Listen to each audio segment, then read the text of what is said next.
Okay, everyone, good evening, welcome to Purley Baptist Church, and I'm hoping you're all in the right place for the right talk.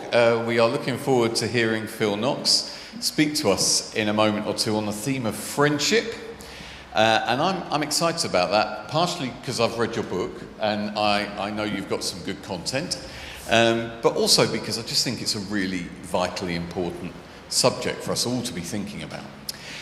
So just one or two housekeeping notices. Most of you will be familiar with the building, but just in case you're not, if you do need a comfort break at any point, please feel free just to get out of your seat, walk back into the foyer. If you turn right, once you've gone through the first doorway, the toilets are just down there on the right-hand side.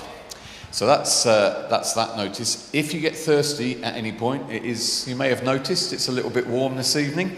There are some drinks available at the back on my left, your right as you're looking at me, and cups there. So just go and help yourself at any point.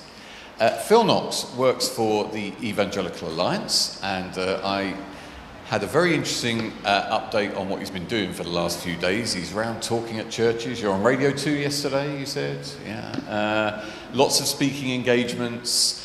And for those of you who are regulars here and have been for a little while, he is also the son-in-law of one Marilyn Webb. So there's a bit of a connection there. And you can either forgive him for that, or you can see it as to his favour. I'm certainly in the latter category. Phil, come on up. Let's give him a warm round of applause. And over to you. Great. I love how the ooh got a bigger ooh for Marilyn Webb's son-in-law than Radio 2. So I'll let her know that. She'll be delighted.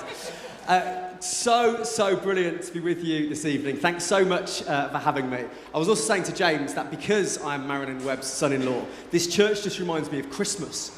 Because we always used to come on Christmas morning and sit down there on the front row and try to help our kids be really well behaved while they watch James's drama performances. So it's really, really brilliant to be back here. And the first thing I want to say is thank you for being friendship enthusiasts and for turning up on a really hot evening to talk about and listen to some stuff around friendship. I've become over the last few years really enthusiastic about friendship. In fact, as we'll explore, I think it's the most important, least talked about relationship in the world. Do you know, we have seminars and we have talks and we have books on all kinds of other aspects of relationships, don't we? Marriage and leadership and parenting. But we don't talk very much about friendship. And to be honest, a few years ago, I didn't think very much about friendship, but became really interested in this subject because I had a really terrible pandemic. Did anyone else have a really terrible pandemic? Can't believe it was 5 years ago.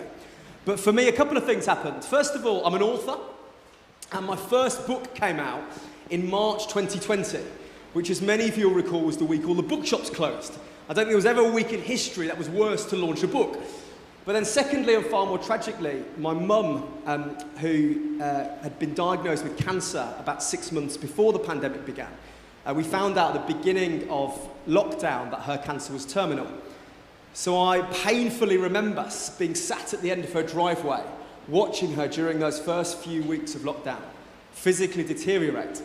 And then she eventually went to be with Jesus on the 8th of June 2020, just over 5 years ago. And as I think about those times, I get kind of almost as I'm speaking to you now, I get kind of like chills and remember with great pain and trauma those terrible months. And two things got me through one of the most difficult seasons of my life. Faith in Jesus and friendship. I really remember who was there for me. Do you know, during that season, we hardly cooked a meal at all. Our freezer was constantly full of friends kind of bringing food to our door. Our kitchen looked like Clinton's cards. Our living room looked like a florist. We were just so loved. But at the same time, at this time where I just desperately needed friends, it was a time when we were going through social distancing. Do you remember the kind of rule of 6 and the kind of the fact you had to be meters from one another? It was really hard that season, wasn't it? And I really needed people to be with me as my soul struggled through those difficult times. But yet the rules said you couldn't be. So then I began to research stuff about friendship and realised there's not many books on it. There weren't many talks about it in the world, but also in the church. And so I felt really compelled to look at a few things and learn a few things about friendship. And what I'd love to do this evening, if it's all right with you, is just share a few lessons that I've learned during that time. And also pray that God would really speak to us about that. And so I pray that we might learn a few things tonight. I pray that we might put a few things into practice so we might all be better friends as a result of tonight. But I'm really approaching this from a Christian perspective, and I really pray that God might speak to us about friendship. So is it all right if we just pray and invite God to speak to us tonight? Because we might get a few bits of wisdom from me. We might. But it'd be amazing, wouldn't it, if actually God spoke to us and changed our hearts. So let's pray. And I just invite you in your own heart to pray a really simple prayer. And say, dear God, would you please speak to me tonight? Dear God, please speak to me tonight. In Jesus' name, amen. So I don't know whether you can tell from my accent, but I'm not from round here. I live in Birmingham. Can everybody say Birmingham? Thank you very much. That was a really good effort from kind of you London people. And but because I live in Birmingham, our offices where I've been today at the Evangelical Alliance are in King's Cross. So what I'll often do is get a train down from Birmingham, as I did today, from Birmingham New Street, and get the train down to London Euston. What I often do is I will come down on a Tuesday morning, stay overnight on a Tuesday night, and head back on a Wednesday night after 2 long days. Do you know, I used to, when Marilyn lived in Purley, I would often stay overnight in Purley. So I miss those nights staying in Purley. But what I do, because I'm quite cheap, usually I refuse to pay for a hotel. So I stay with friends all over kind of London to commute back in on the Wednesday. And because I don't want to outstay my welcome anywhere, I rotate the friends with whom I stay on a Tuesday night. I've got a spreadsheet and stuff, it's pretty geeky. And a few months ago, I was staying at a friend's house, and it's one of those relationships, I don't know whether you have these, where I know him far better than I know her. Do you know in those kind of relationships where you know, there's a married couple, I know him, I was at university with him, and I didn't know his wife very well. And so with his wife, I'm in that really awkward no man's land. I don't know whether you know this in a relationship. I'm in that really awkward no man's land between a handshake and a hug. Do you know what I'm talking about? It's a really awkward time, isn't it? And so as I'm staying at their house, I decided it's time for me to go kind of with my friend's wife from handshake to hug. I'd only met her a couple of times, but I decided we're staying in the same house. And so, if you will picture the scene with me, it's a kind of Tuesday night, I'm sat in the living room watching TV with his kids. He's in the kitchen making some food, and she comes down the stairs. And so I approach her, and I decide to leave her in no uncertain terms. We're going from handshake to hug. So I put my arms out like this, she comes towards me, I embrace her, and I say, thank you so much for letting me stay at your house. And it's fair to say that my enthusiasm for this hug was far greater than hers. You know those moments you felt like a bit like kind of hugging a lamppost, you know? And then there's this terrible moment where I step back, and I will never forget her face because she was looking at me with utter bewilderment. And I have this terrible moment that I cringe telling you about this evening, where the blood drained from my face, and to my horror, I realised that the woman I just hugged was not the wife of my friend. It was the friend of the wife of my friend who happened to be in the house. I don't know what she was doing upstairs, but I'm really annoyed about it. She comes downstairs, and we did this, we looked at each other, and we did this really British thing, where we said with our eyes, we will never speak of this again. Just because we have proximity doesn't mean we have intimacy. Just because we have 1,000 connections on Facebook doesn't mean we have any friends who we can call when the storms hit the shores of our life.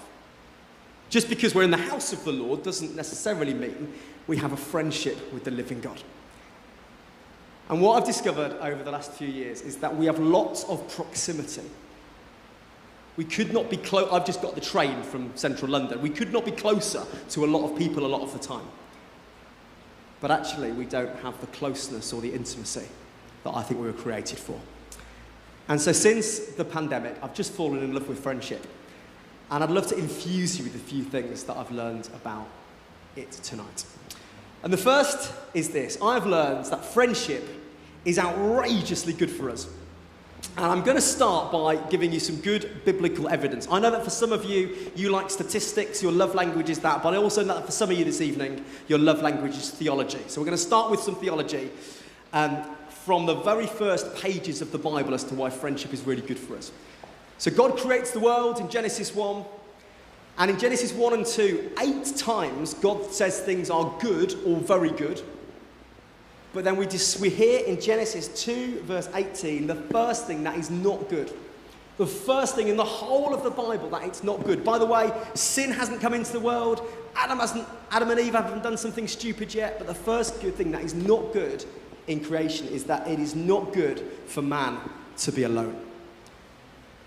We were created for relationship. You know, we sing those songs sometimes. I'm not even going to go at worship leaders. I like worship leaders. But sometimes we sing these songs which says, all I need is you, Jesus.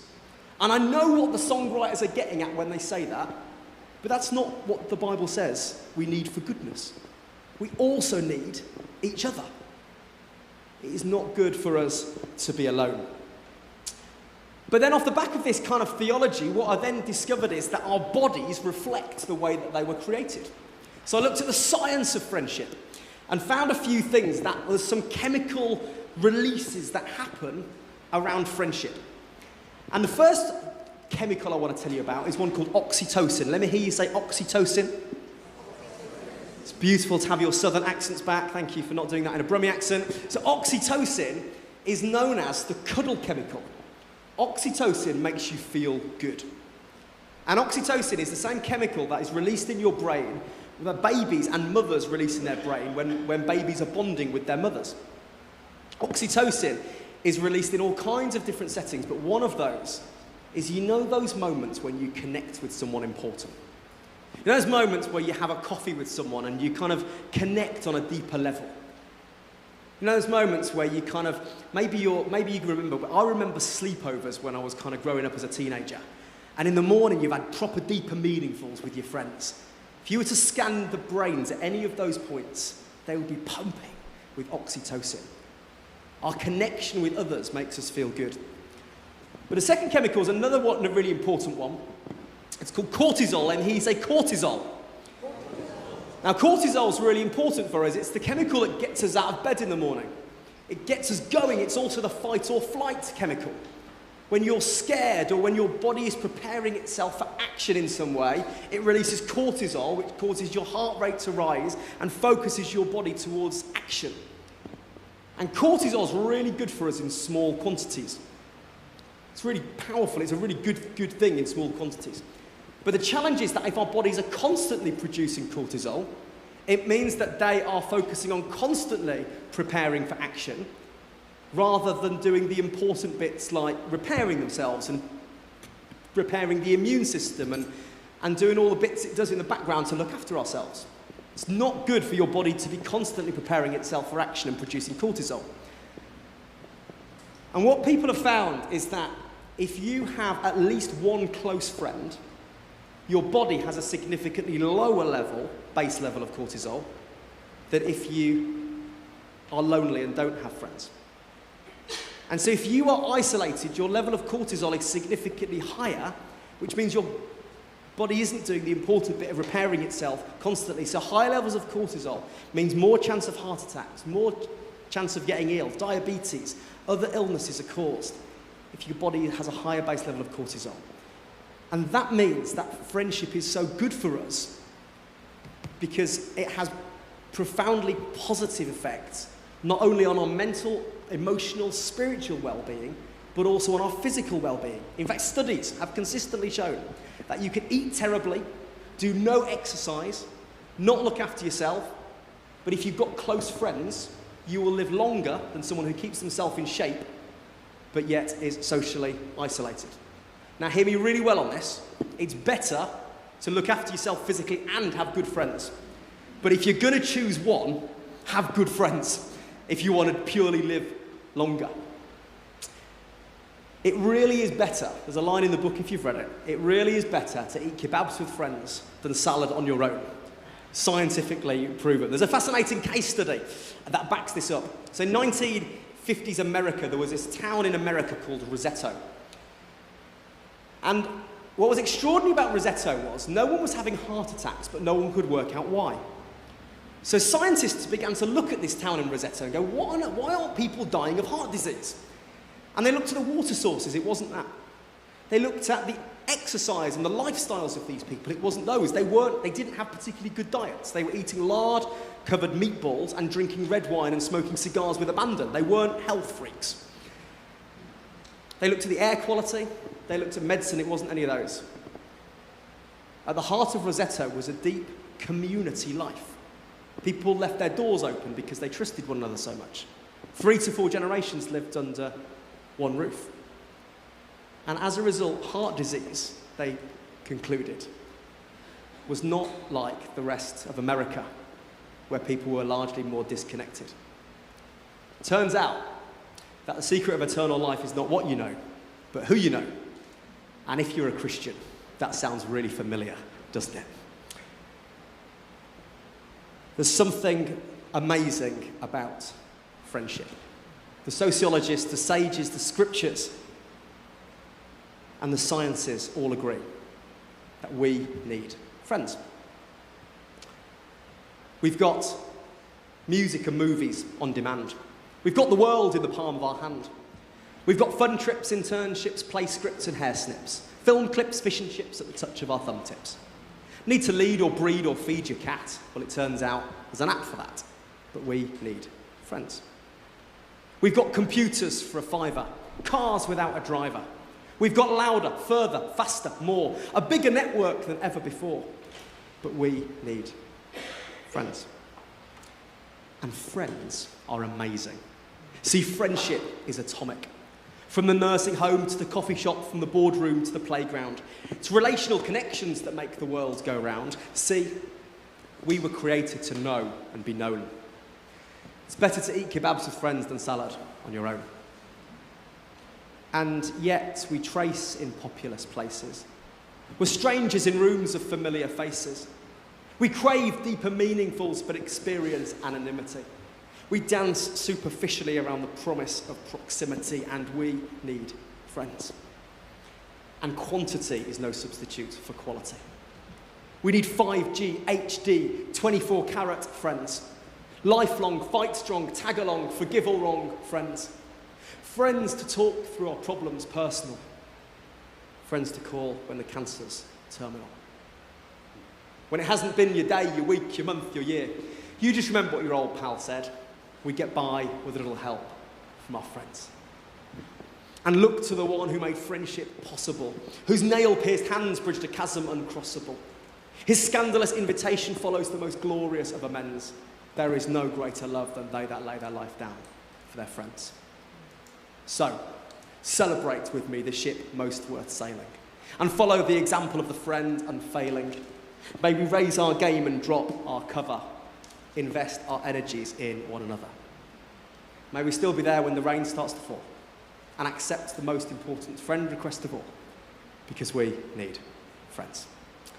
And the first thing I've learned is that friendship is outrageously powerful. The second thing I've learned is that there is a great deal of pressure on friendship. I mentioned earlier about the challenges that I found around friendship during the pandemic, but I was not alone in that time. And the stats around loneliness are really, really challenging. The Movember Foundation found that as many as 1 in 3 men say they have no close friends. It's not much better for women. Over half of us admit that we struggle to make new friends. 40% of 16 to 24-year-olds, by the way, the most connected generation in history, say they always or often feel loneliness. In the UK, we've got a Minister for Loneliness. The World Health Organization announced that loneliness is a global pressing health threat at the end of 2023. 51% of people say they find making new friends hard. This is not just a UK thing, it's a global thing. And I'm really sorry, but you've come to something on friendship, so I'm going to make you talk to each other. So what I'm going to ask you to do is turn to the people around you for 5 minutes. If you're an introvert, you can go and sit behind the screen at the back. but we'd love you to talk about why do you think we are struggling? What are the biggest barriers in 2025 to making friends? Why are those stats so depressingly large? What are the biggest barriers to friendship? 5 minutes. Go.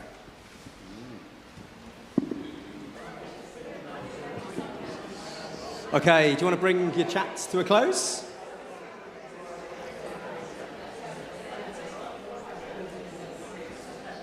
And we'd love to hear what you've been discussing. So Katie is going to run around with the roving mic. Would you like to put your sweaty hands in the air if you'd like to share something that you've been chatting about? Who would like to go first? Give us a reason why friendship is struggling. You could just pick someone who's fanning themselves, Katie, is there? Oh, there you go. Great, yes, in the middle there, thanks. Graham. I think a lot of us are very comfortable, actually. We're comfortable with how we are, who we're around, our families and our little friends. Another thing is, perhaps when we meet new people or see people around, we're quite judgmental. And subconsciously we're deciding, do we like the look of them? Do we want to engage with them? So it's just a couple of ideas. Yeah, really good, thank you.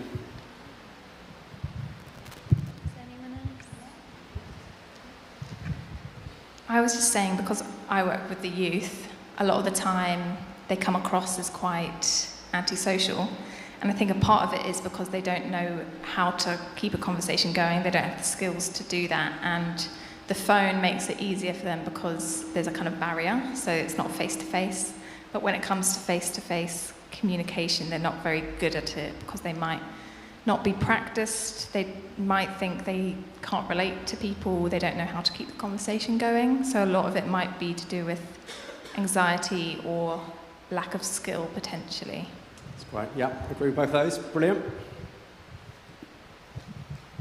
It's slightly tongue-in-cheek, but we thought one of the biggest barriers to friendship was actually being a man. Because we felt actually men are just not very good at being intimate and relational. And we've seen that actually in church with men's ministry. Men's ministry is hard.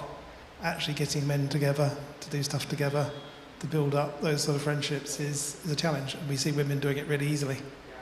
Yeah. There's a fascinating thing that I've read about kind of, and I can't unsee it now, that men often will talk side by side and women face to face. So now I can't unsee, when I go to any party now and you watch women always face to face and men are always kind of, there's this angle, get a protractor out, it's almost like, it was the exact angle. So yeah, there are certain differences. But I also do think that we can learn as men to grow and deepen our relationships. I think they just happen slightly differently because of the slight differences that we have.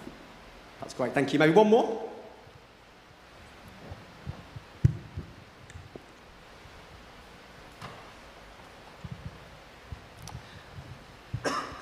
I was observing that most often our friends are work colleagues, and so having spent 8 hours with them in the office, you don't really want to spend the weekend or the rest after work with them as well. So then the relationships do not go beyond just the work environment.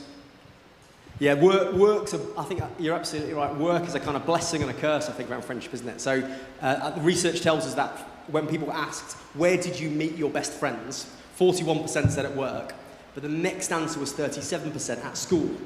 And so for those of us who haven't been to school for a while, work tends to be that place. And I think in some ways in society, the places where we make friends are less and less kind of frequent and less inhabited than they were maybe years ago.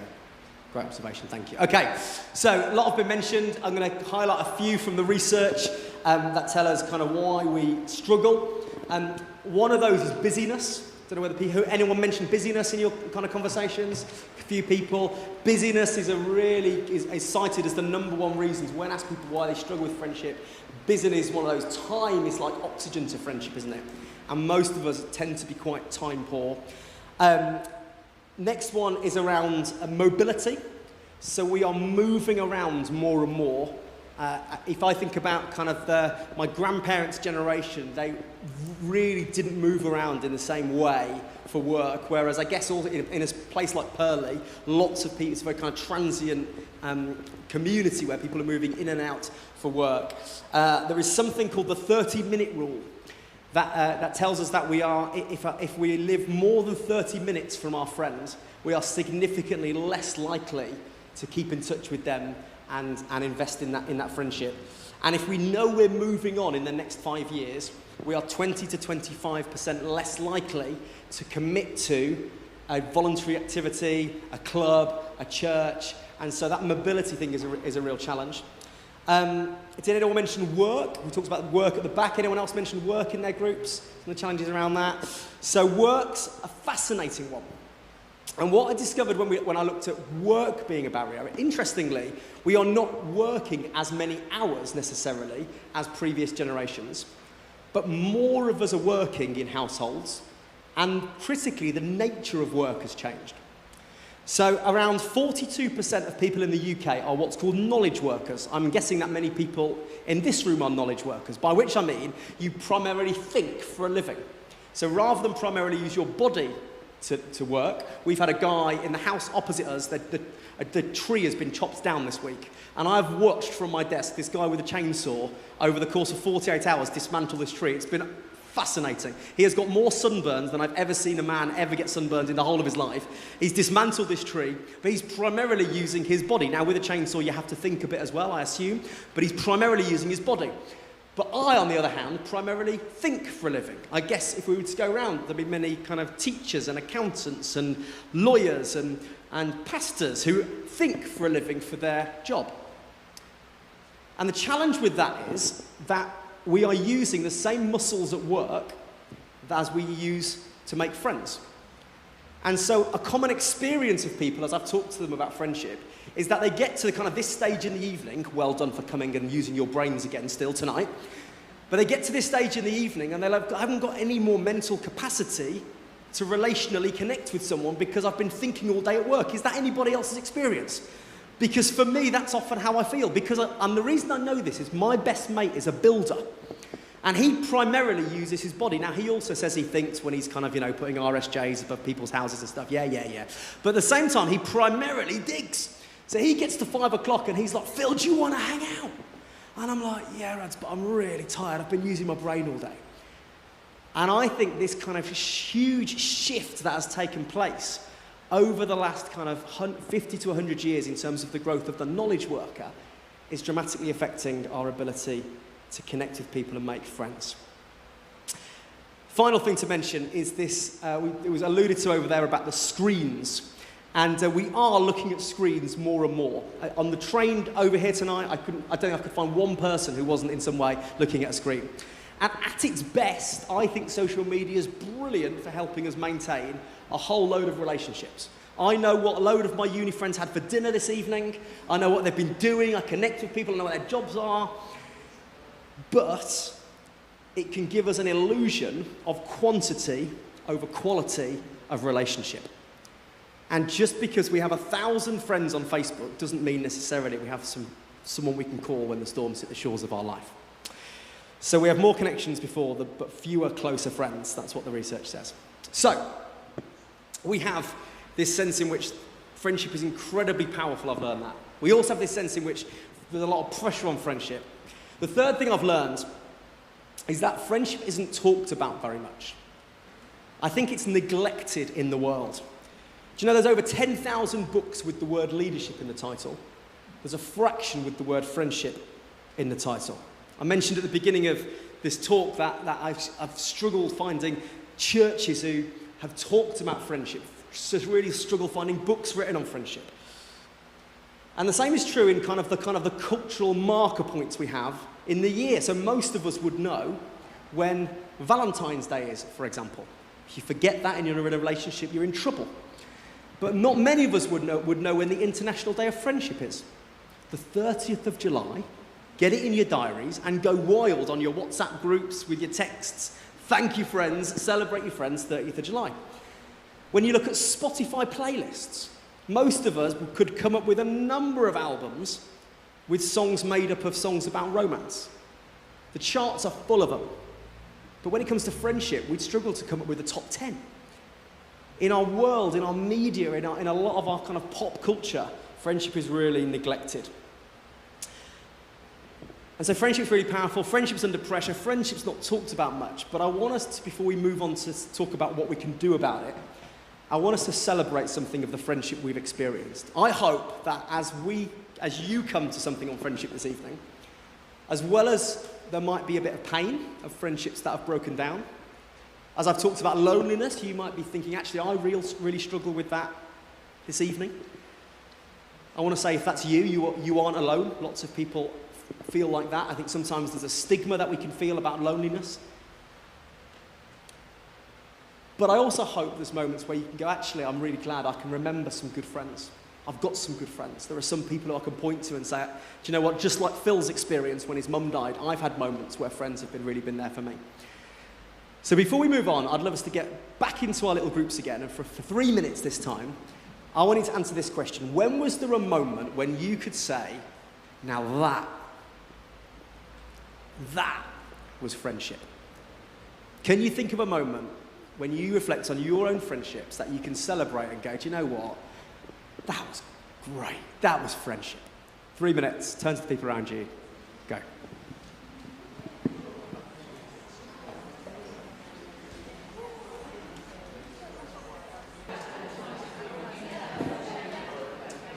Okay.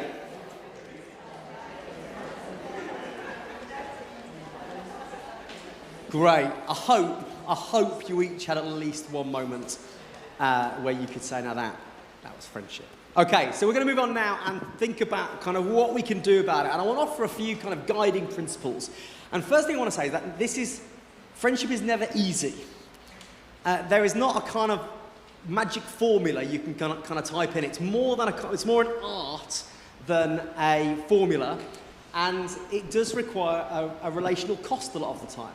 But I want to start by saying it's worth it for those moments, and because it's so good, and we were created for it, and because God's desire is that we have really good friends and are good friends with one another. So, a few principles for us to look at this evening. And the first thing I want to encourage you to do is be intentional about friendship, and don't just let friendship happen to you. And one of the guiding principles, I think, around this that I've been trying to learn and trying to put into practice is to pursue depth of friendship with a few people rather than try and be acquaintances with everyone. I think there's a real lie that we can believe that we can be really good friends with everyone. The good news and the bad news is we can't be really good friends with everyone. We simply don't have the relational capacity. We all have a kind of finite amount of capacity that we can give to other people, and we can invest in others. And I've learned this from a sociologist called Robin Dunbar. And Robin Dunbar is a kind of anthropologist. He's not a Christian, but he decided I think he was fed up of seeing people with like 9,000 Facebook friends. Do you know those people? They're really annoying, aren't they? And you look at them, and you've got so many friends on Facebook, and you think there's no way they can have that many friends. Well, I think Robin Dunbar one day was really fed up with this. So he decided to work out what is our capacity as human beings for quality relationships. And he worked out, he kind of studies the brain sizes of mammals and their social groupings. And he looked at the brain size of a human being and worked out that kind of based on the other sizes of mammals and other sizes of groups of animals, our kind of maximum capacity for friendship is about 150. So Robin Dunbar is famous. He's got a number, Dunbar's number, which is 150. So if you're sat there and you're thinking, no way, Phil, I have got at least 1,700 friends. I can prove it via my social media account. Robin Dunbar, the scientist, cares to disagree. He reckons that our kind of absolute capacity for people who we can have a meaningful connection with is about 150. And what's amazing is that when you look at the social groupings throughout history, 150 keeps cropping up. So the average size of a UK Christmas card list a few years ago, before we started just emailing and texting, was 154. The average size of a UK wedding, 144. In 1086, the Domesday Book, compiled by William Conqueror, looked at the average village size in England. The average village size in 1086 was 150. 600 years later, it had only grown to 160. There's something about that number as a kind of social grouping. But then what Robin Dunbar did is he looked inwards. And he said if 150 is about the kind of number of friends we can have, how many good friends can we have? How many great friends can we have? So he reckons that as you looked inwards, you could have about 12 to 15 kind of good friends and about 3 to 5 close friends. And as I'm reading this, as a Christian, I'm like, that sounds really familiar. Because when Jesus came from highest heaven to lowest earth as the Son of God and came to kind of change the world and die on a cross and rise again, in those 3 years of kind of ministry, he had 12 good friends and 3 great friends. It's almost like he had help. You know, it's almost like he kind of had this advanced knowledge of how human relationships work. Because what's interesting is that Jesus doesn't just have the 12, he also has these 3 friends who, in really quite awkward moments in the Gospels, he spends a disproportionate amount of time with. Have you ever noticed, those of you who know the Bible quite well, some really awkward moments when we read about some stories about Jesus, where Jesus says things like, he would not let the others come with him, and he said, Peter, James and John, you come with me. Can you imagine for a moment if you're one of the 9? Can you imagine for a moment if you're Thomas, or Philip, or Bartholomew? I feel really sorry for a couple of people in there. First of all, for James, because there's 2 Jameses. James, the brother of John, gets to go with Jesus. There's another James called James the Lesser. Can you imagine being him? Jesus says, John, with me. Peter, with me. James, with you. Not you, son. You're James the Lesser. I want the brother. Can you imagine? And then I feel really sorry for Andrew. Can you imagine being Andrew? Because Andrew is Peter's brother. James and John, they're brothers. They go with Jesus. Peter goes with Jesus. And then Andrew must have been there thinking, my name's coming next. But it doesn't come. Do you know what's even worse? It was Andrew who introduced Peter to Jesus. Can you imagine? But I think what this shows is, even though it's awkward, Jesus is really intentional with investing in a few people. Jesus realizes you can't be great friends with everyone. And at really key moments in Jesus' story, like the Mount of the Transfiguration where he goes up and he hears the voice of his Father saying, this is my Son, whom I loved, with him I'm well pleased, when Moses and Elijah turn up and it's an incredible moment on top of a mountain. Or Gethsemane, Jesus just about to go to the cross and die an agonizing death and be separated from his Father for the only time in the whole of history. He sweats blood with such anguish. Who does he want with him? Not the 12, not James the Lesser. He wants his inner circle, Peter, James and John, those who know him the best. And I think one of the challenges that I face is that I try to be really great friends with everyone. And I end up trying to spin lots and lots of plates. And I haven't got the relational capacity, which means all my friendships suffer. And I want to encourage you this evening to think about your circles of friends. And think about who you're really intentional with in spending really quality time with. There's loads more I could say on that, and a little plug for the book. There's a whole chapter on how we do build those relationships and how we choose and how we're really intentional with that inner circle. But I want to encourage you, don't let friendship happen to you. Be really intentional with how you spend your time with those around you. And then with any level of friendship, by the way, here's Jesus' friends. So I make the case that Jesus had a best friend. So John was described as the disciple Jesus loved. Now, John is described as the disciple Jesus loved by John. And I think if I was writing a letter about Jesus, I would also describe myself as the disciple Jesus loved. But we have to go with it. And there are other bits of evidence to suggest that John was Jesus' best friend. Then he has the inner circle, the 3. Then he has the 12. And then I talk about in the book that he also has a few wider kind of connections. Where he has the 7, Luke in Luke 10 talks about the 72. But I then also do a bit of Phil Knox theology and add up the 72 to the 12 to the women who supported Jesus' ministry and put them all together and get to about 150. So that's a little bit of speculation.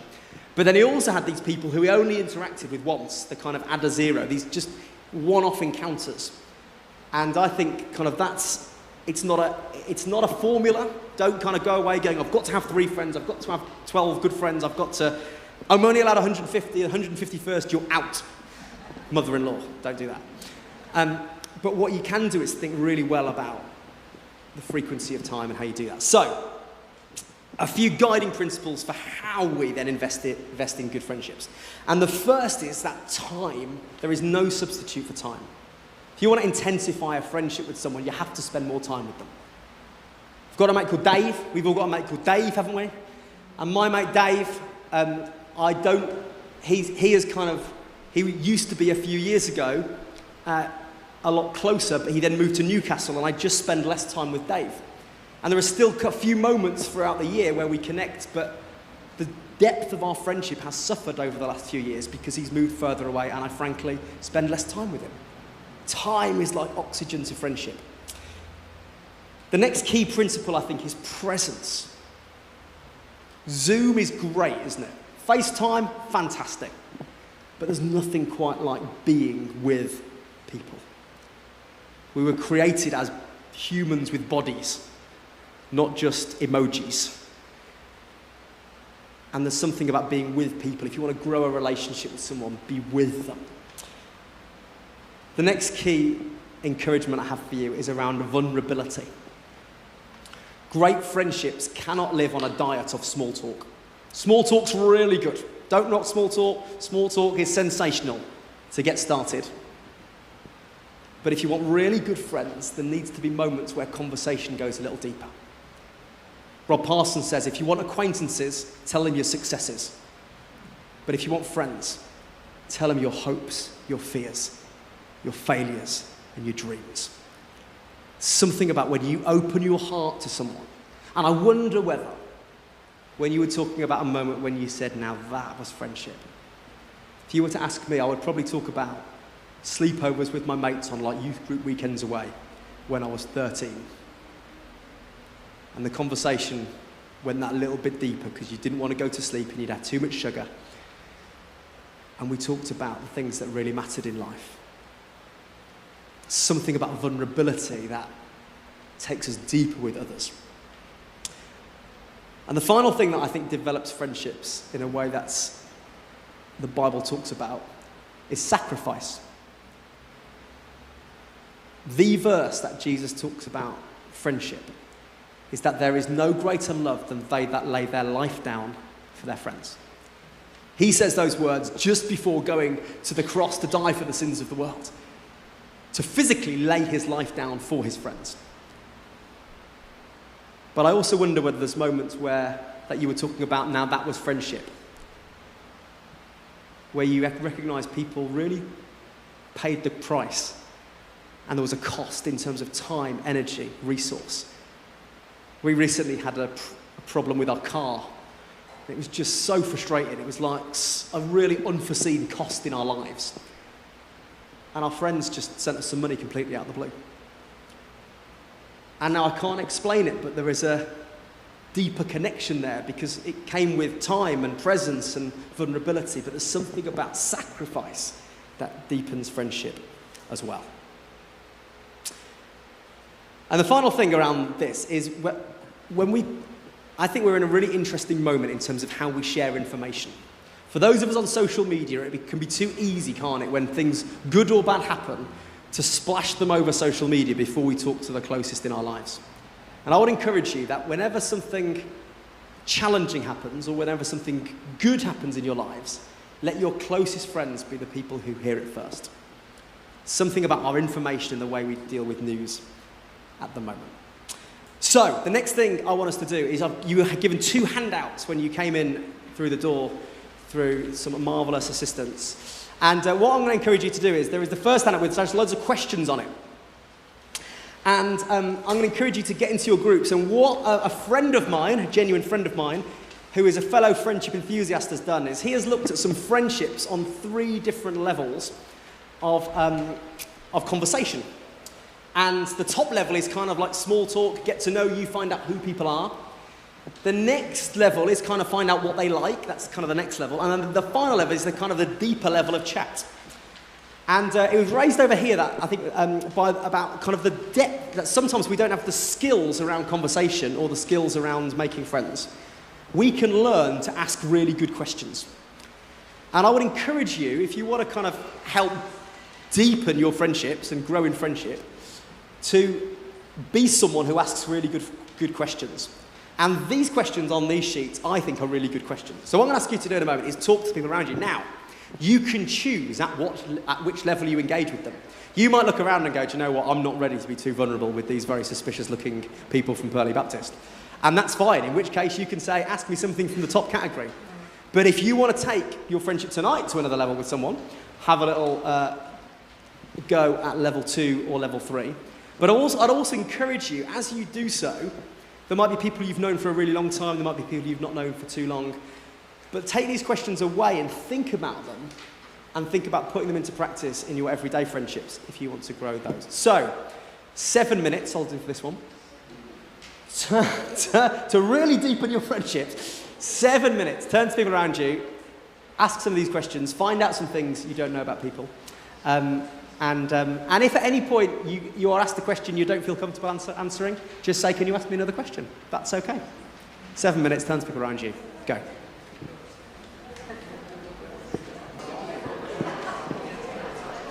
Great. Okay. It's always good when it's a struggle to stop the conversation. It's a good sign. Okay, could you put your hands in the air if you did a question from number 1, from the top level? Very good. Question level number 2? You want to go a bit deeper? Very good. Anyone get into level number 3? Very good, very good. Was more, there's your homework. You didn't think there was going to be homework? Your homework is to do that perhaps for some people. Great. Okay, I would encourage you to invest time. If you want to become a better friend, invest time thinking about the questions you might ask others and becoming a really good listener to the responses that people give. I would also encourage you to have a question up your sleeve for when you meet someone for the first time. So shout out to those involved in youth ministry. I was in youth ministry for 13 years, volunteered in our church, would go to the kind of the drop-in youth club on a Wednesday night, and it was exhausting. But one of the reasons it's exhausting was you meet lots of new kind of young people, and it was this. But what I always kind of one of the best things I ever did was have a question that I would ask them. And so my question, whenever I meet anyone for the first time, and if you met me on the door tonight, you will have been asked this question, is what keeps you busy when you're not here on a Thursday night? And if you were asked that question, I asked Graham that question, he told me all about kind of his handiwork here at the church and the fact he's been at this church for a long time. What keeps you busy is just, for me, is just the best question. Because if that person's got a job and they're really passionate about their job, they tell you about their job. And if you find a connection point with that job, or you know someone else who does that job, you can say, oh, I know a bit about that. Or if actually their job, they're not really into their job, but they're really into stamp collecting, or Formula One, or Crystal Palace, or Watford, or whatever, they'll maybe start talking to you about that. And if you have that interest as well, you can find some common ground on which to begin to build a friendship. But if you don't know anything about that, you might say, tell me more. I don't know anything about flowers. Tell me more about what you do. What keeps you... I don't know anything about that profession. Tell me more.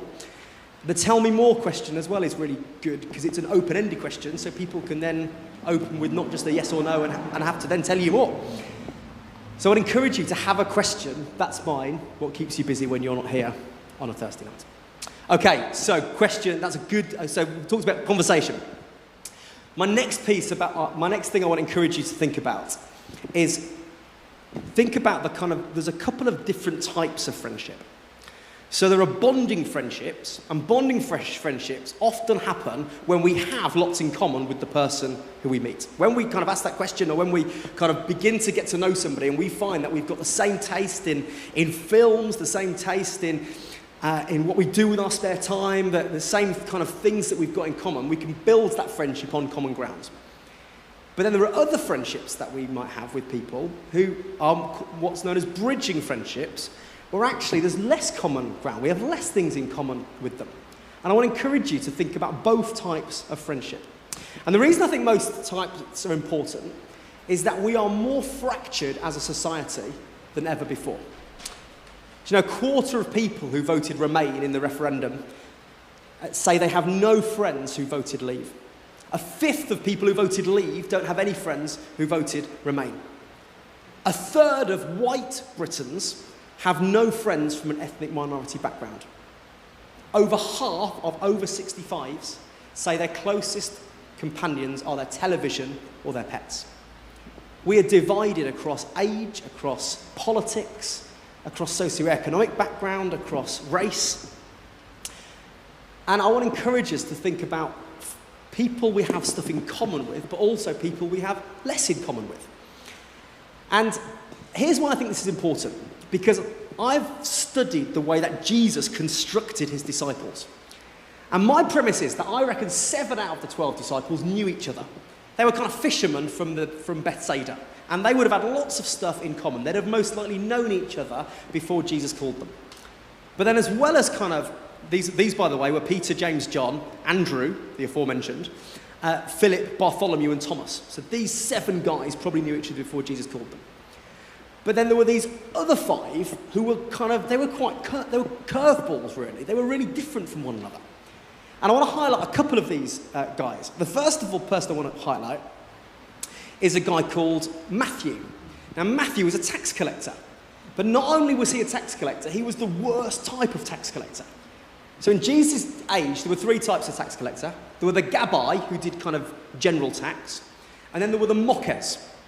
There were the great Mockers. So if you know the story of Zacchaeus and the sycamore tree, Zacchaeus was a great Mockers. And then there were the little Mockers. I mean, even that sounds a bit rubbish, doesn't it, you little Mockers? And the little Mockers were the most despised tax collectors in Jesus' time. What they did is they taxed trade. So imagine if you were a fisherman like Peter, James or John, and you'd caught a load of fish and then you were going to kind of sell it to, after you'd eaten the ones that you would eat, you'd sell the rest of them to make some money for your family. But before you sold it, what you'd have at the end of the kind of port is you'd have a little Mockers who took an extortionate amount of money from your ability to sell that fish, took it for the Romans, but also took a proper percentage for themselves.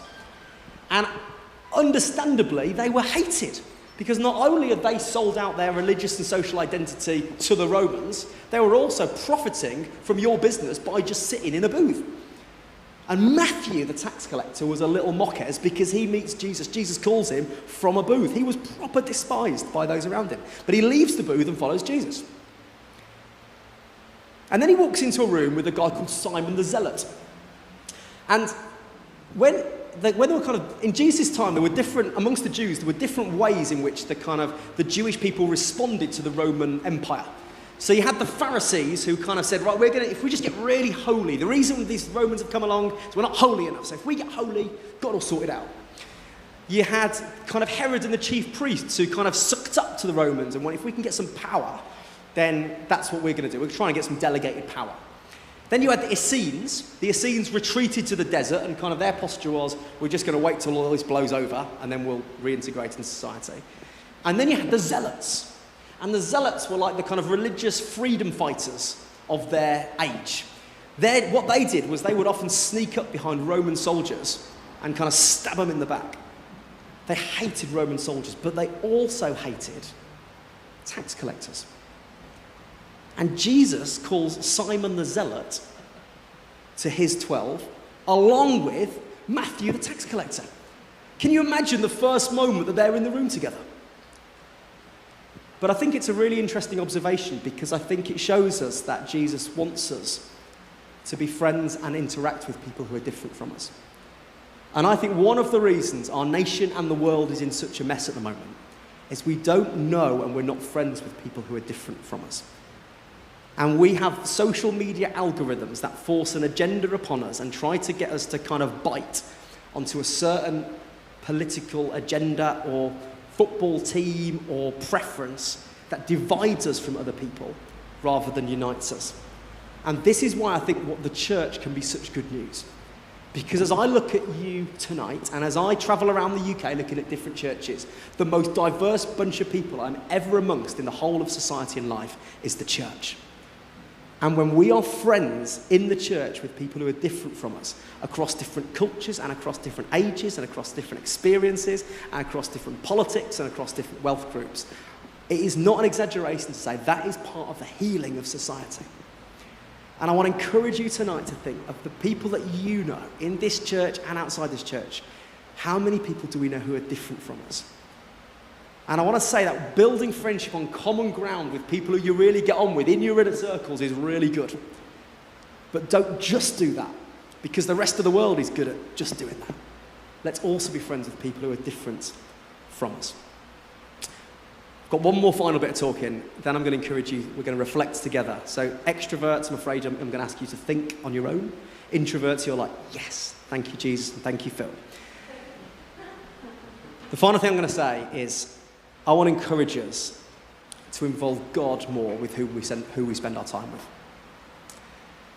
And lots of people ask me, I've done loads of stuff talking about friendship, about how we make friends. And I think all the stuff we've talked about tonight, about time, presence, vulnerability, sacrifice, asking good questions, being in spaces, putting ourselves out there, all those things are really good at helping us make friends. But I think the first thing that we should do if we're struggling with friendship is talk to Jesus about the thing that he's created for us. And if I think about my life, I've prayed many prayers. I've not prayed very much about asking God to introduce me to the kind of people that he wants me to spend time with. I've not prayed as much as I could have done to ask God for the friends that I need. And so one thing, I've got two boys, I've got Caleb who's 12 and Josiah who's 6. One of the things I'm praying most for them is that the Lord would surround them with really good people, that they've had really, really good friends. I think it's an under-prayed prayer, is that. And the reason I think that God is interested in this is because as I've looked into friendship, one of the things about friendship is that there are some people with a friend-making superpower. If you notice these people, they're really annoying. There are some people who are just really good at making friends. The sociologist Malcolm Gladwell calls these people connectors. So another piece of really good advice is if you want to meet good people, find a connector who's really good at making friends. The chances are you know these people because they're not only really good at making friends, they're also good at introducing people and helping other people make friends. So I've got a friend called Andy who's a proper connector. And I can think of a number of people who I know because of Andy. He's kind of been the person who's introduced us. But as I was reflecting on connectors, I think there is a great connector. And I think that great connector is God. And I think one of the things that God does supernaturally in our world is he connects people together. I like to kind of picture the scene in heaven where God kind of like looks at two people and he turns around to the angels and he says, these guys, you just wait till they meet. This friendship is going to be unbelievable. You just wait. And then he kind of manufactures something so they meet each other and it's like, come on. My theological basis for this is Jesus at the cross. Because when Jesus Christ is dying for the sins of the world, in physical agony, John recalls this moment where he says to his mother, this is your son. And he says to John, this is your mother. As Jesus is dying, he has the presence of mind in that moment to bring people together. Isn't that amazing? In that cosmically significant moment, Jesus creates a family and connects two individuals. And I think he's still doing that today. As I watched you talk, I think he's been doing it tonight. And my prayer for you this evening is that he might continue to do it for the people in your lives. That you might know each other really, really well. And that there might be others who you pray dangerous prayers tonight. Lord, would you connect me to some significant people who are going to be my friends for the days ahead? And that the Lord might do that for you too. So, what I'm going to ask you to do is to get your second handout out, which also is the one on the screen. And I want to encourage you to just have a moment of reflection. I'll pray. and encourage you to just ask God's Spirit to fill you and inspire you to think about your circles of friendship. And it may be that as you think about these, you look and actually, do you know, your kind of heart is heavy because you look at it and go, do you know, I've got loads of people in the outer circles, but I'd love for some people to be closer in the more inner circles. If that's you this evening, as we do this, I urge you to pray that the Lord would show you how and who is to be drawn closer. There might be other moments where you look at it and go, actually, in my circles, everyone kind of looks the same. Everyone's kind of the same age as me, they look like me, they support the same football team as me, they're really like me. And your prayer might be, actually, Lord, would you help me connect with people who are different from me? There might be others who actually you feel like you've got too many in your inner circle, and the Lord might be just gently saying, you can go easier on yourself and not choose to invest so much time in everybody. And you can still have good friends, but actually there's a few people who need to be great friends. Your homework, best done on your own rather than next to some people because they could get offended, is to maybe go away over the next few weeks and maybe in your quiet time spend some time with the Lord and maybe fill in a few names on these circles. It can be really awkward if you do that and the person next to you is in the outer circle and you put them in the inner. That can be really awkward, so don't do that. But let me pray. Let's reflect for a few minutes and then I'll pray at the end. And we'll go from there. Father, thank you for the gift of friendship. In this moment, would you please speak to us, encourage us, and by your Spirit, help us to reflect on who you've put in our lives now, where they're to be in the days ahead, and where we have some opportunities to grow and deepen. Lord, none of us have got this friendship thing sorted. Would you help us in this moment to have the wisdom and the courage and the confidence in you, the great connector. In Jesus' name, amen. Let's reflect together.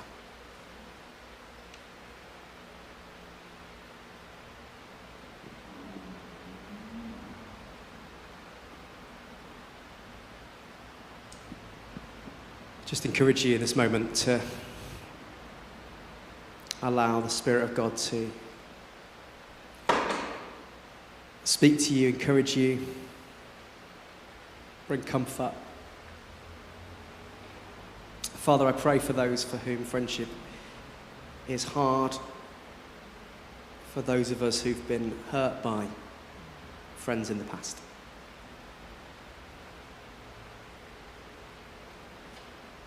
Tonight, would you bring healing, I pray.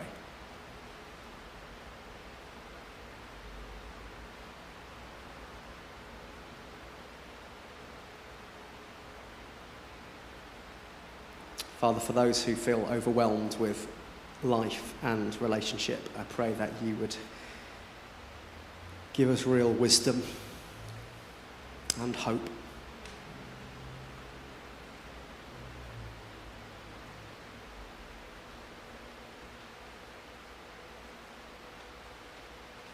For those who feel really lonely tonight, Lord, I pray that you would help us in the coming days to connect well. May they know you are not alone.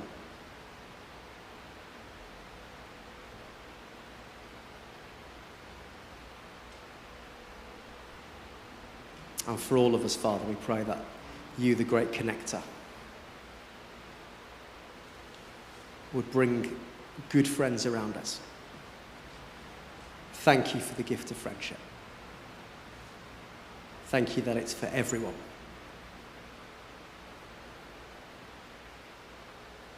And would you help us wherever our friendships are at the moment? And may we know too, Lord, your friendship with us this evening. And thank you that you call us friend. In Jesus' name, amen. Well, thank you very much, Phil. Should we give him a round of applause? Really good.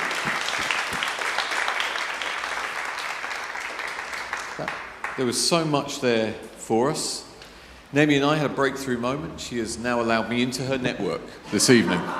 I've got into the 72. I'm there, and I'm hopeful that I can, make my way further in.